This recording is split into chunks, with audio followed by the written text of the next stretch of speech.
Hello friends, this is James Corbett here with your Fukushima update for the 25th of October 2011. This is being recorded at 5 p.m. Japanese Standard Time.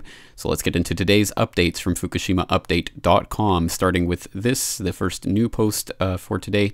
Japan knowingly exposing young female runners to high radiation in Fukushima. And this comes from YouTube user Pejorative Glut, who I recommend people check out because he has a lot of good information and translations from Japanese media that, and we'll get to another one later on. 福島市で11月の2週目の日曜日に、東日本女子駅伝というのが行われるんです。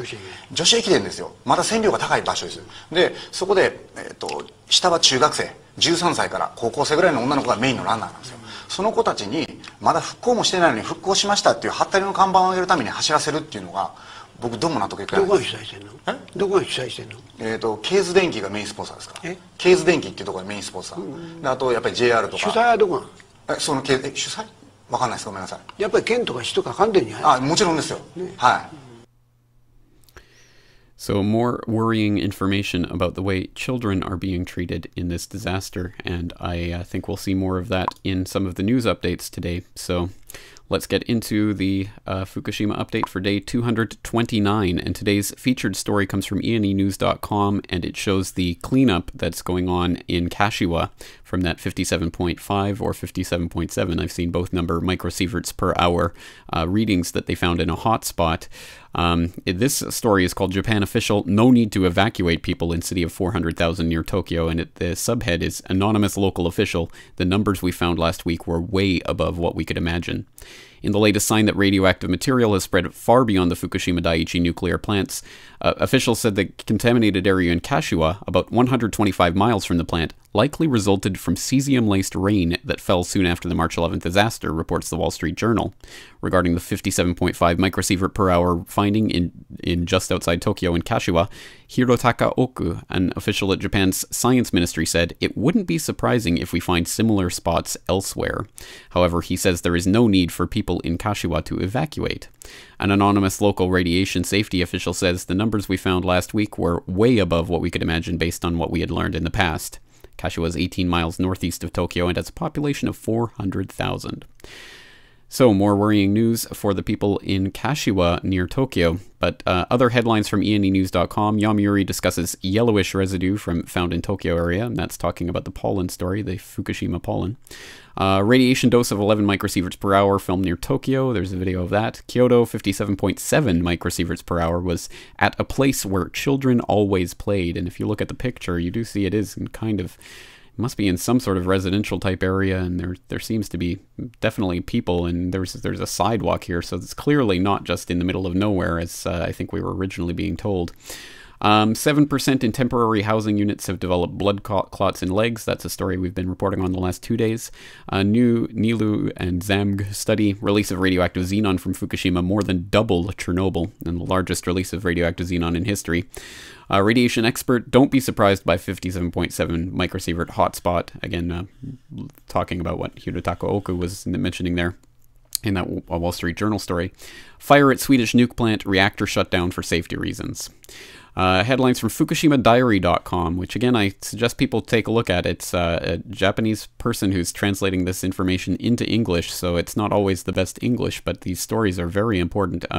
Japanese government will stock radioactive waste in Riverhead area. Japanese concentration camp, that's talking about Kashiwa High School that has its own hotspots and radioactive areas, and basically making the point that it is effectively a concentration camp for these students who have really no choice other than to run away and to basically drop out of life, unless their parents or the authorities come in and change things. So it's a terrible situation again for the children. Ignorant government is making the situation way worse than Chernobyl. Column of the day to become alternative media. This is an interesting column, so let's take a look at it at FukushimaDiary.com. Here it says, communication between Arnie Gunderson and C. Busby. Arnie Gunderson, Chris, I have an honest question about Fukushima. Where the hell are the stillbirths? Where are the deformities in live births? I have no evidence that the data is being suppressed. What is going on? And Chris Busby responds, who knows? No one has any data, or if there is data, who believes it? And how would you interpret it without knowing the base population from which it's obtained? In addition, we are early to find any effect. After Chernobyl, the effects began 9 months after the exposures. Also, there will be ultrasound scans and abortions for any deformities unformed children. Also, there will be miscarriages. The reason we have these big effects in Iraq is that they didn't have ultrasound. The fact that you have no evidence that the data are being suppressed doesn't mean it isn't. That's why I wanted to set up an independent epidemiology survey, but no one took it up. Now they will just have a bogus set of data, just like after Chernobyl. To do epidemiology, you need a large population of figures. And then it talks a little bit about the alternative media, such as Fukushima Diary, and how they need your support. So I do suggest you check out Fukushima Diary, and if it's useful information for you, I hope you do support the alternative media that's bringing this information. Random food testing in Japan. That's a link to that video that we watched, or that we saw yesterday on the update. Living in the land of death. Biological concentration is coming up to human. Basically, that's talking about how now the wild boars are starting to get some of the radioactive materials in their system, and it's basically working its way up the food chain to humans. Tokyo hit plume of cesium-137 on March 21st. Breaking news, uranium from fingernail of a Tokyo citizen. And this is an interesting post that's got a picture of a breakdown of a test that was conducted on the fingernail of a citizen in Tokyo. So interesting information there. Reactor 5 and 6 are in crisis too, talking about the reactors that are often neglected in this whole thing. Miscellaneous headlines from around the web. Radiation hotspot near Tokyo linked to Fukushima officials. That's from the Vancouver Sun, and it's talking again about the Kashiwa hotspot, and basically now they're admitting it's from the rainwater. But just to show that there are bajillions of articles on that today, I linked to this Google News search on that topic that if you click on, at the moment anyway, I don't know if this will stay like this, but it has dozens and dozens and dozens of links to basically the same story all around the web. So if you want to check out how it's changing or mutating through various permutations in the media, you can use that link, at least for the time being. Japanese village reconsiders nuclear power from UPI. That's talking about Tokai, which is in Ibaraki, and is we'll hear a little bit more about Tokai later, but basically the mayor is reconsidering and basically thinking about shutting down their nuke reactors. NRC to implement Fukushima lessons without delay, and that's from a site called Wicked Local. Use Japan nuke disaster to reform mental health system, says the WHO from AFP. Fukushima FOIA, the aftershock that blew up Unit 1 from energynet.org. That was sent in by a listener or a reader of Fukushima Update, so thanks to that listener for that, and basically just talking about the aftershocks and how they may have contributed to the explosions that occurred at the plant. And then stop Japan from sending radioactive fishes to Third World. And that's again from that YouTube user Pejorative Glut, and it's another Japanese news report translated into English. Again, I hope people do check out Pejorative Glut YouTube channel. Japanese media headlines: tsunami steps saved Tokai from meltdown. So that's the story about that Japanese village reconsiders nuclear power, talking about basically how their seawall basically stopped the tsunami and basically prevented the meltdown from happening at their nuke reactors, which is why they're now reconsidering nukes at all. Kashiwa's hotspot, just one of many to come, expert says. Again, another variant on that story from in Kashiwa. Nuclear plant accidents threaten relations between food producers and consumers from Mainichi Daily News. That's an interesting story, but somewhat, I think, misses the point. It's basically talking about how victims of... it says leaking from the tsunami has uncovered that the crisis has fundamentally damaged mutual trust between local food producers, including farmers and consumers, and then talking about some of the tainted beef and basically being shipped out and things like that. I think that misses the point, because it makes it sound like there's some battle between producers and consumers, and that maybe the producers are right, maybe the consumers are right, who knows. But I think that misses the point, because really it's a question of, can we trust this food supply? And that's a bigger issue. And I don't think the public is wrong to distrust what they're being told they're eating. Active faults exist under nuclear plant in Aomori. Kyushu Electric top executives adamant on email campaign scandal. We watched a video about that several episodes of the Fukushima update ago. Japan, France must heighten cooperation on nuclear safety. Nuke energy, that's an editorial from the Daily Yomiuri. Nuke energy experts discuss technological issues from NHK, and then parts of TEPCO's accident manuals made public. And that links to a video on NHK that runs a little something like this. Japan's Nuclear and Industrial Safety Agency has made public a large portion of Tokyo Electric Power Company's procedural manual for nuclear accidents. The documents show that the operator of the Fukushima Daiichi nuclear plant had not made sufficient preparations for a critical accident. The 200 pages of documents released Monday relate to the Fukushima Daiichi plant. The March 11th tsunami took out almost all electricity sources for the plant's reactors, flooding the batteries and power supply boards. The documents reveal that TEPCO did not prepare for such a power failure or any kind of prolonged power loss. It assumed that emergency power sources would be available in the event of a serious incident. TEPCO had earlier submitted the documents to the lower house with most of the contents blacked out.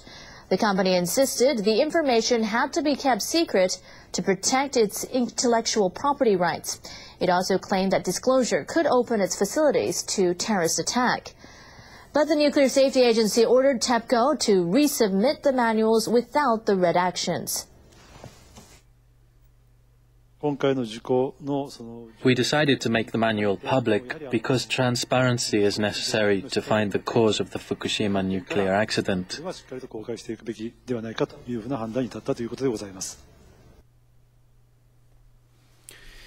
Protect their intellectual property rights. Yes, indeed. I'm sure that's what the redactions were all about. Well, at any rate, apparently these documents are now public, but I don't know if that means it's just been submitted to the lower house or whether the public can actually read these documents. So far, I haven't been able to find a link actually linking to the documents themselves. The closest I've found is from informable.com, of course, which has a lot of primary source material. It says NISA forces TEPCO blacked out documents published with all but private information untouched. But again, that's just a summary of the story from Asahi.com. It doesn't actually provide a link to the materials that I can find. So again, if anyone has a link to those documents, please let me know and I'll put them in.